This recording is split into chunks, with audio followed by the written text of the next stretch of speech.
All right, everybody, on behalf of Professional Title, I want to welcome you guys to Low Inventory Prospecting, how to find and contact leads right now. Today, we are going to touch on a couple of things, who our target leads are. We're going to touch on how we actually find them, what our strategy is, and what to send them. Today is going to be good for the people that really dislike cold calls. I've done a different version of this class with calls, and today we're going to stay away from calls just to kind of mix it up and give some different people some opportunities. So this will be a little bit shorter of one than normal today. We won't go the full hour, so we'll get you off in time and buy you some extra time here. If I do not know you guys already, my name's Ryan McHugh. I work with Cindy and Kent at Professional Title. And basically all I do now is help you guys grow your business. I have been a single agent. I've ran a really big team, a couple of really big offices, done a bunch of other fun stuff in real estate, but now all I do is help you guys grow your business. So all we ask, if you learn something on these classes, give Cindy and Kent a shot at Professional Title with your title business. And I promise they won't let you guys down. If you haven't figured out the schedule by now, every Tuesday at 2 o'clock, we do these Zooms with a different topic every week. And we have a fun one coming up next week as well that I'll share with you guys at the end. And now that in-person events are back, we are doing some in-person stuff. So if you're in Kent's area, which is Claremont, we are doing a database building workshop tomorrow, which is Wednesday, May 19th at 10 o'clock in Claremont. Reach out to Kent and he'll get you in there. And if you are in Cindy's area around New Smyrna Beach, we are doing one Friday, which is the 21st in the morning. So reach out to Cindy if you want to be included in that. We'd love to see you guys meet those of you in person that I have not gotten to meet yet. And we're loading up some pretty fun stuff. I actually have June, July, and August workshops already planned for you guys. So we'll be seeing you all summer, thankfully. Without further ado, why don't we dive in here and get going? So first, we want to talk about who are our leads? Who are our leads that we are going to work? And I want you to think about the martini olive. We talked about this a couple times in the past, but what I really want to focus on today is we're going to focus on the green. And if you've never heard this example, or if we've never talked about this before, what happens in real estate is the red part of the olive, the small circle. This is the 5% of people that are buying, selling, investing in real estate right now. And basically all the real estate agents in the world are fighting over that red circle. And if you've been in the market for the last year, 18 months or so, you realize what's happening is that to get a buyer deal through is almost impossible right now. If you're a listing agent, I don't want to say you're sitting back, but you're certainly enjoying life, collecting some money. The issue that comes up is nobody focuses on the green because we like the low-hanging fruit. We're a culture of instant gratification. We want to make money now, so we focus on the red. And that's all well and good until the market is absolutely insane like it is right now, where we need to focus on the green. And the green are the 95% of the world that does not know they are a lead yet. They don't know their buyers yet. They don't know their sellers yet. Maybe they haven't thought about it yet, or they have, but other things are coming up. And what we're going to focus on today is the green, because these are the people that do not know they're a seller yet. And why they are so valuable is because when you get one of them and you start that relationship, you're not competing against anybody else. You're not competing against the thousands of other agents in your local board and the hundreds of thousands of agents across the country that are fighting for their little small piece of the pie with these same people. So what I like to help you guys work on today is the green. So we're going to talk about the green. We're going to talk about absentee owners, specifically absentee owners that are hiding in that green part of the circle. CNBC. I don't know if anybody watches this, but I always kind of leave it on in the background. There's always good money stuff and real estate stuff and good information. And when I was building this class out a couple of weeks ago, I heard this and thought it was interesting. So CNBC says there are 8 million absentee owners in the US right now who own between 1 and 2 and 10 units. So there's plenty of absentee owners that are disguised as a hedge fund, right? Our team actually sold them hundreds of those houses back in the day. These are the Blackstones, the Invitation Homes, the Black Rocks, all the big hedge funds that own tons and tons and tons of rental units. But who we're targeting and who we're talking about today are the 8 to 10 million people who are absentee owners that own between 1 and 10 units. These are the small mom and pop investors, the people that are just like you and me and everybody else, on the call, who they might have one additional piece of real estate, or maybe 2, or maybe they built the portfolio up to 7 or 8 or 9 or 10. But they're still, in the grand scheme of things in real estate, they're small investors, right? These are the people that one deal or one bad month can really affect where, you know, the places that own hundreds of thousands of units like Blackstone, 1 month is irrelevant, right? It's a rounding error. If something happens in 1 month, it's not a big deal. Now, the reason we focus on this is because this group manages 50% of the rentals in the United States, about 48 million doors. So 8 million people managing about 48 million doors, again, because they could have more than one. And 60% of them were bought between 2012 and 2018. And one of the reasons I like working this group is because there's two things we know about this group. If they bought a house between 2012, this is a real answer question here.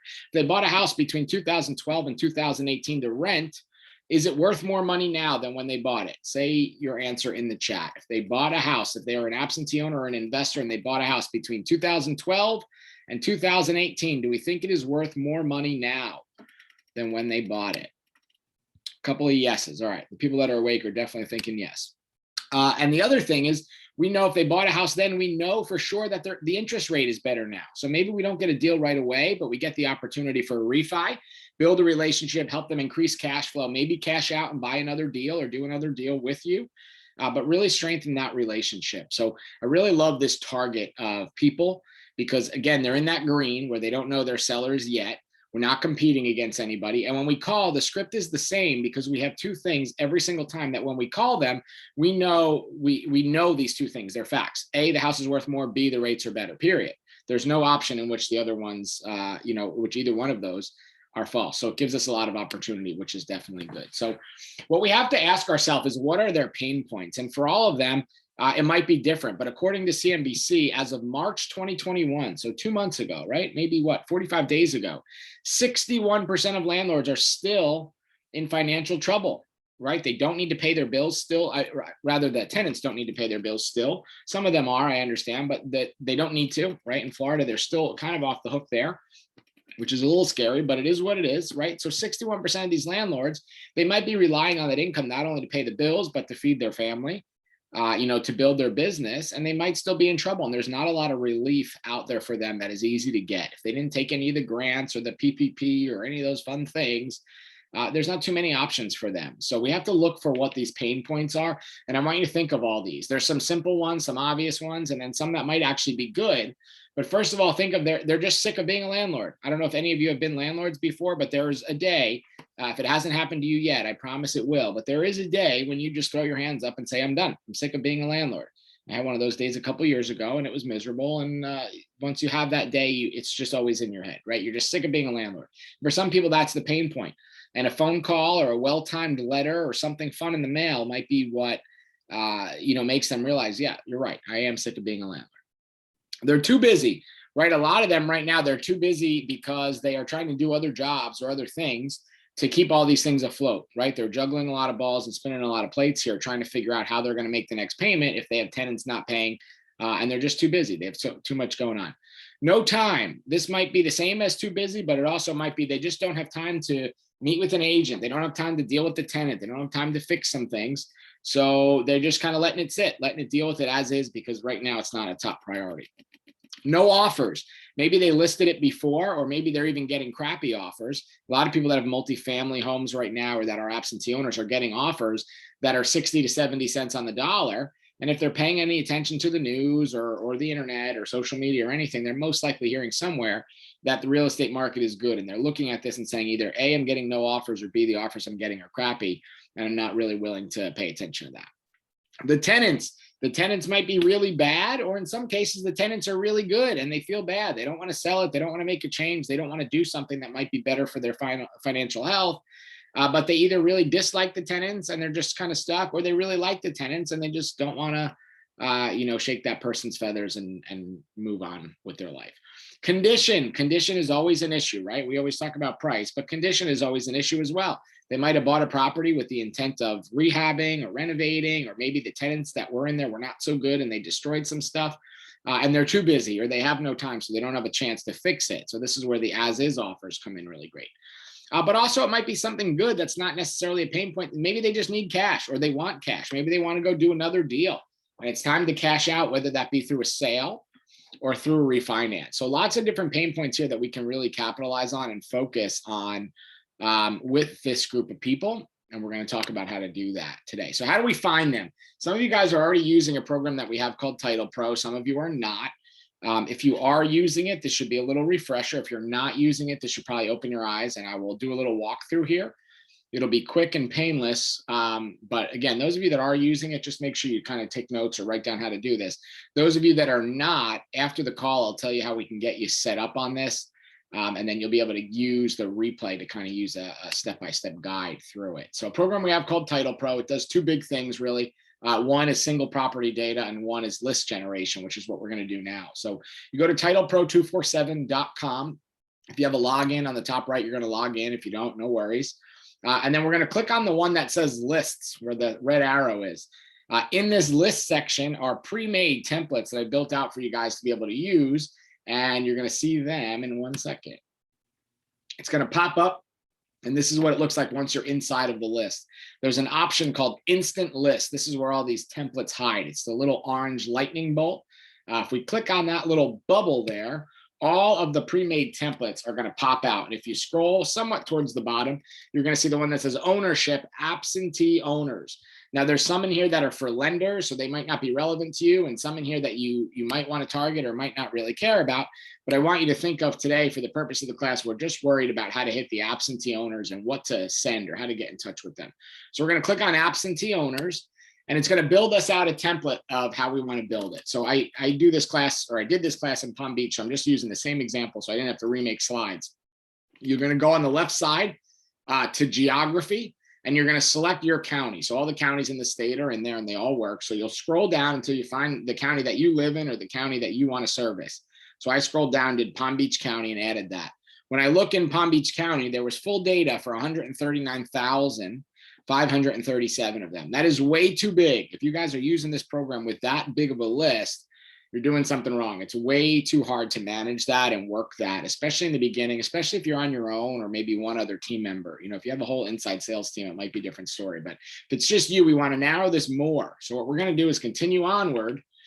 We're going to go find the city option as well. And for the city, you're going to select whatever city you live in or whatever city you're working in. So I live in Jupiter, so I just went with that.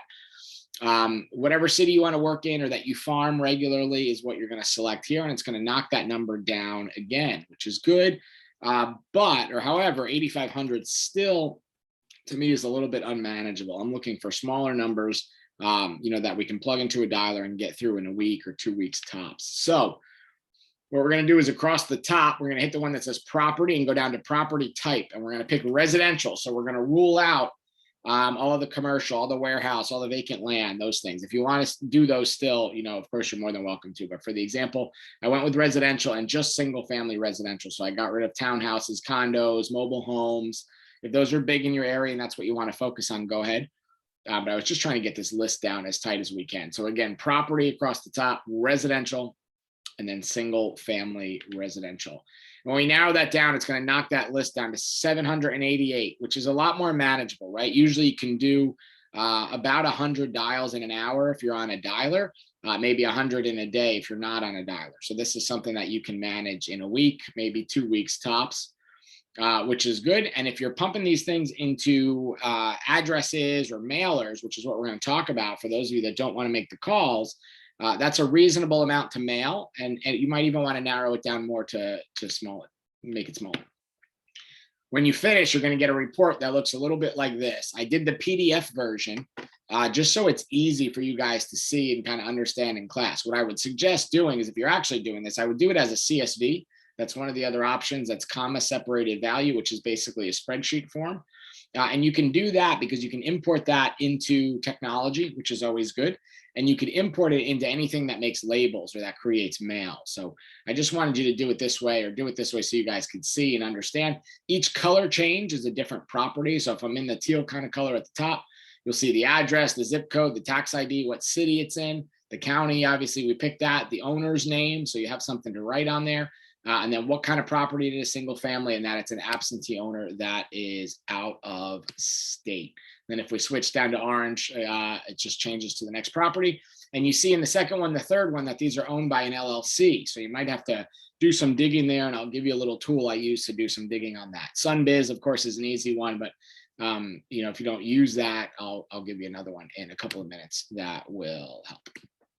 So the big question, of course, is what do we send them? Because again, we're talking about people that didn't really want to make calls. We've done the calls in the past, but when we're talking about what we want to send them, I'm going to show you some of the things that we used to send, and we still have some agents that we work with that are sending.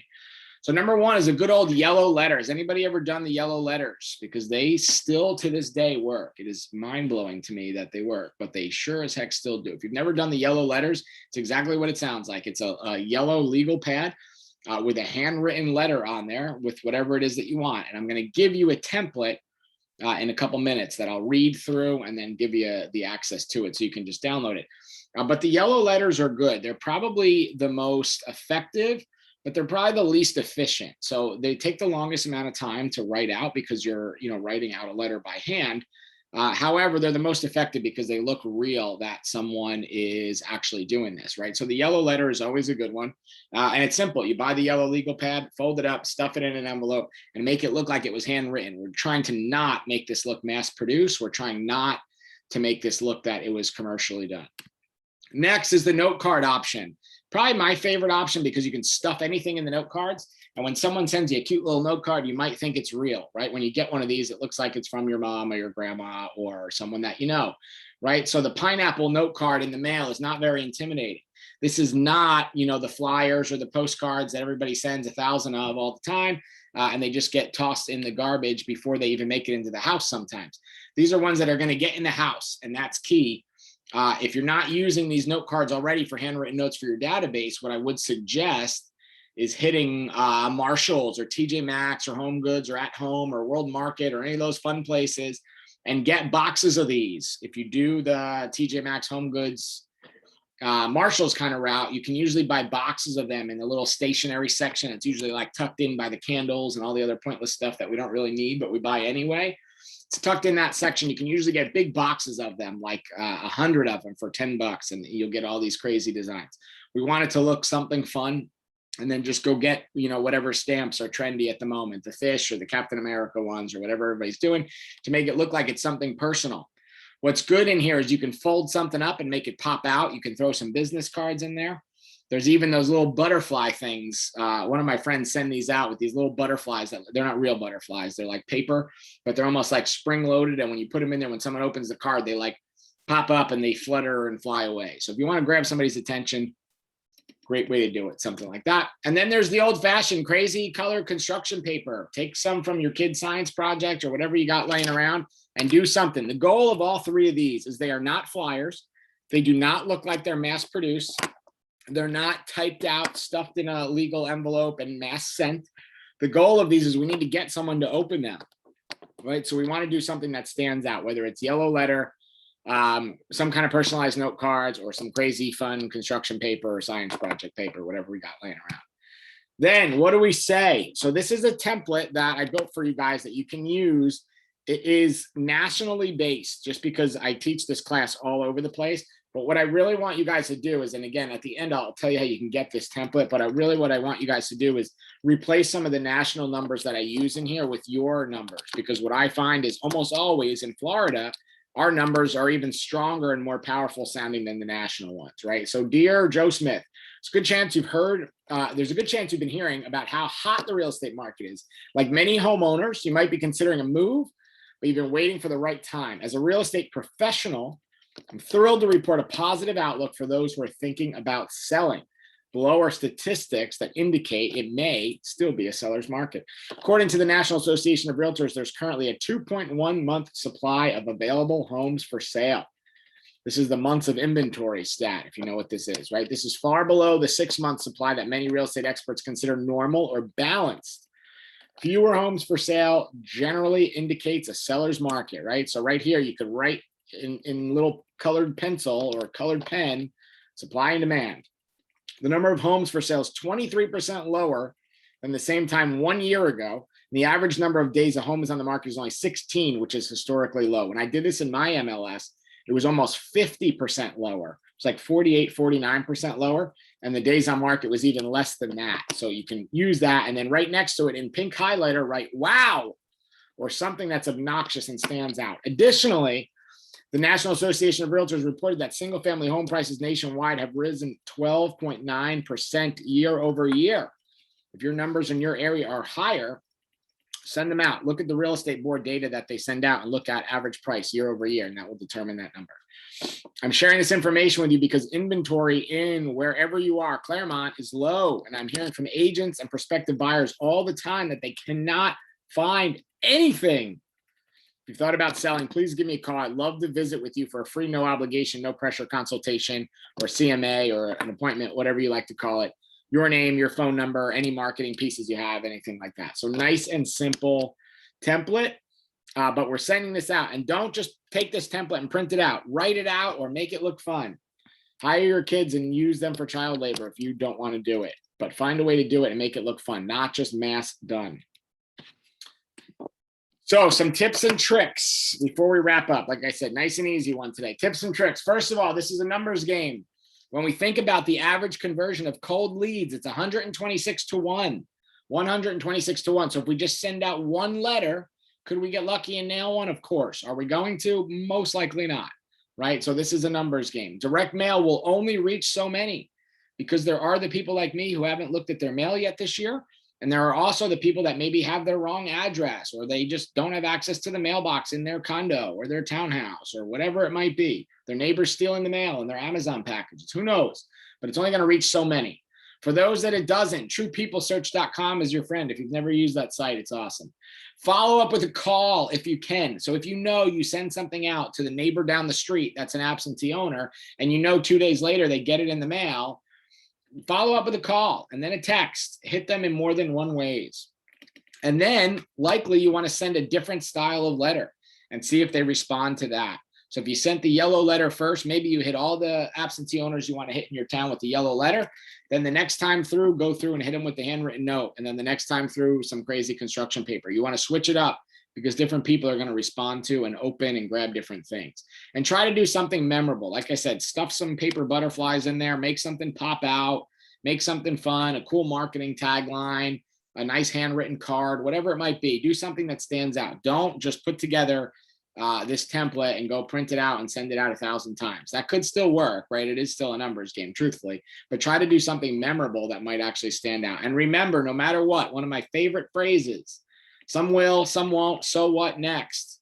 Some will, some won't, so what next? What I want you guys to do, because I'm giving you back some of your time with a quick and easy one today, is I want you to take action.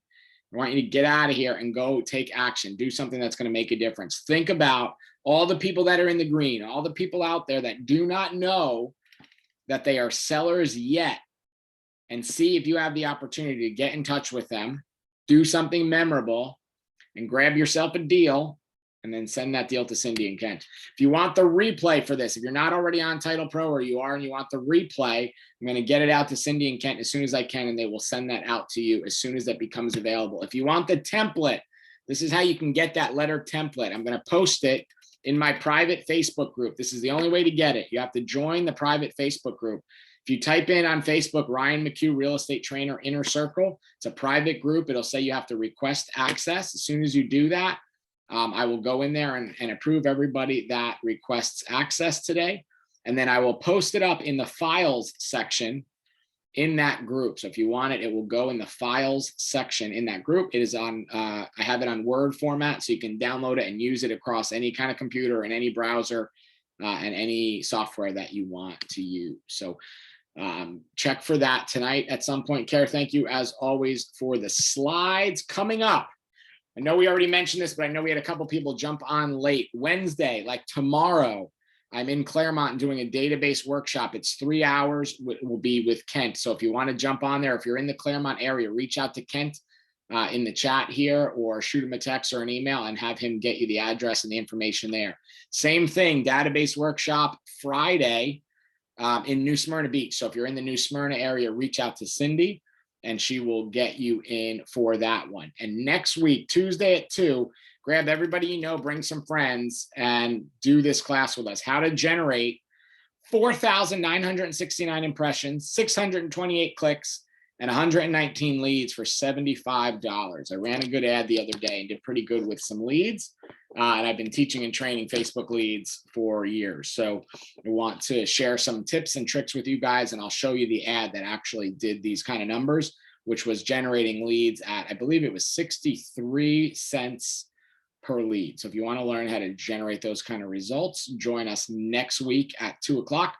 Marketing and flyers and stuff should be out in the next day or two, and Cindy and Kent already have the link. So if you want to get on there, just connect with them and they will get you going. Thank you as always for your business. I am hoping to see you guys in person either Wednesday or Friday, or if not, in June.